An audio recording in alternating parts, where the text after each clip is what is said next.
What is your name?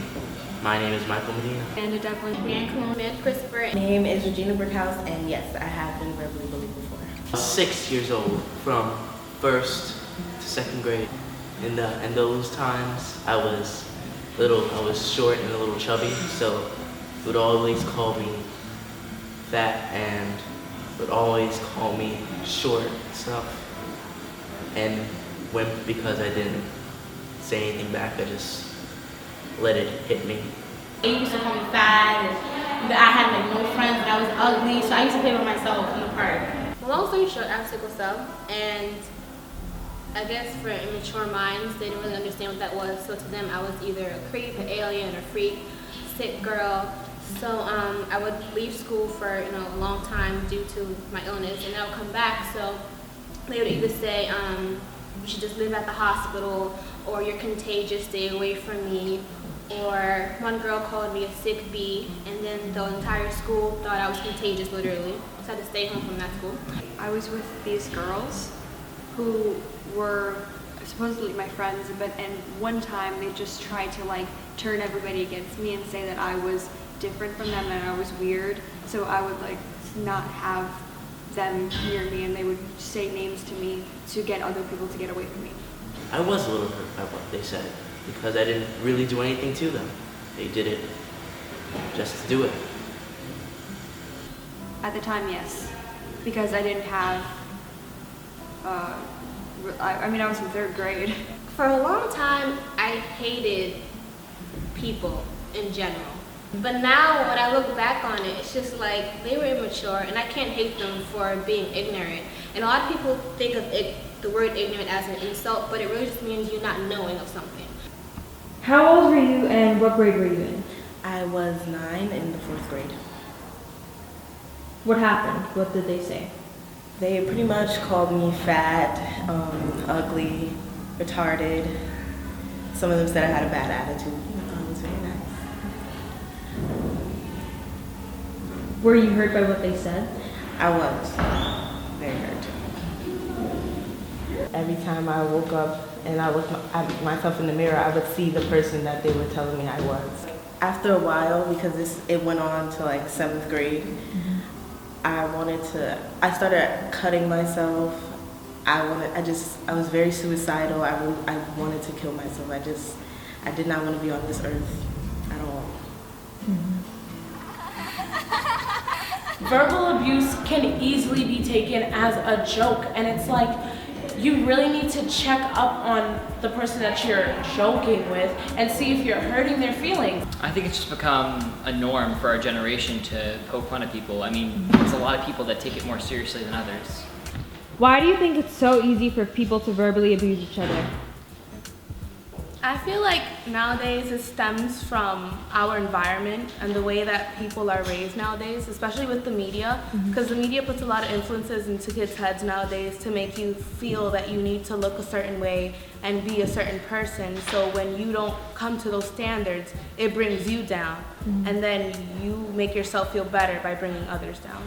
I think that verbal bullying is extremely common because, oftentimes kids don't know how to identify verbal bullying necessarily, and we have a lot of assemblies in school about bullying, but I think it's more don't be mean, just be nice to everyone, and that I feel like doesn't do much. I think we need to be more educated on what verbal bullying is and what classifies as verbal bullying. Some of the factors that can affect people's bullying behavior are the parenting styles of their own parents. So one of the styles that can lead to bullying is authoritarian parental style.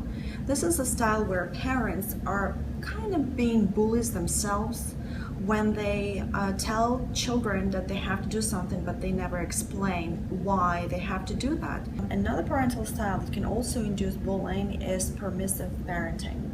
These are parents who want to be friends of their children. They don't really set strict rules, and they allow their children, quote, express and quote themselves. The third type of parenting is neglecting or rejecting parental style, where parents don't set any rules. They don't pay enough attention to their children. Children can come and leave as they please. They don't get punishment, and they also don't get any kind of attention or love at home. The most optimal type of parental styles is the authoritative parental style. So these parents, they set the rules, but they also explain to their kids why the rules are set. And usually in this kind of families, neither bullies nor victims of bullying appear. Hi, my name is Leilani, and I have verbally bullied people before. All right. So, when was the first time you said something hurtful to someone else? I don't know, maybe as soon as I started speaking. I mean, I have siblings. Was it easy for you to just like hurt people with your words? Yeah, Did you know that you were hurting people by what you were saying? yeah, Did you care at the time? no. Why didn't you care? Because if I was saying something to offend them, then it probably offended me. So you looked at it like if they said something mean to you, you were just gonna do it back. Yeah. So, did your actions ever catch up with you? Did anyone ever say something that really hurt you and offended you? Probably. I don't know. Nothing rings a bell. So, like, looking back today, like, do you think you should have verbally bullied people or verbally abused them? Yeah. So would you like to say anything to those people who you verbally abused? No. So you're happy with your actions? Yeah, I mean, if they were offended, they could have said that. I mean, if somebody said something to offend me, I would tell them. Okay. Thank you. Thank you. I mean, it's not always intentional. Mm-hmm. People are so quick to call something bullying. If I say something to offend you, it's not always meant with that intention, but it can still hurt. Okay, so not all the time you meant things to hurt people. It just happened. Yeah, But were there incidents where you intentionally wanted to hurt people? of course. Do you feel bad about it now? No. Okay. Thank you for your time, Leilani.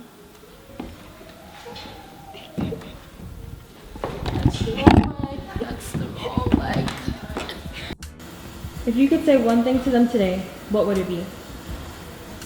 I'm a lot taller now.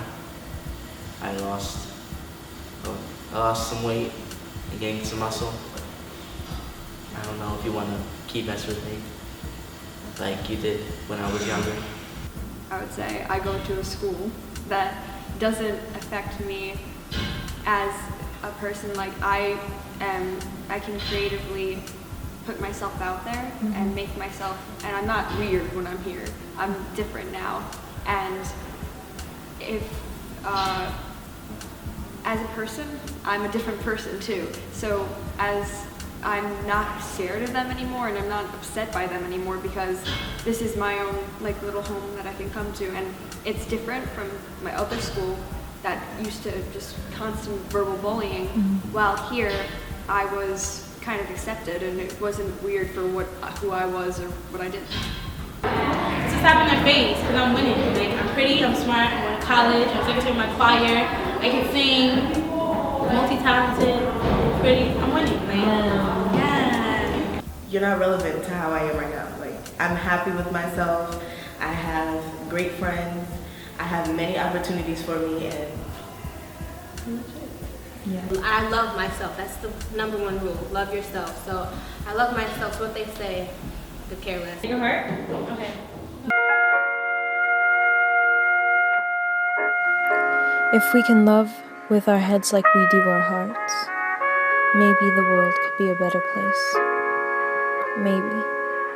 Just maybe.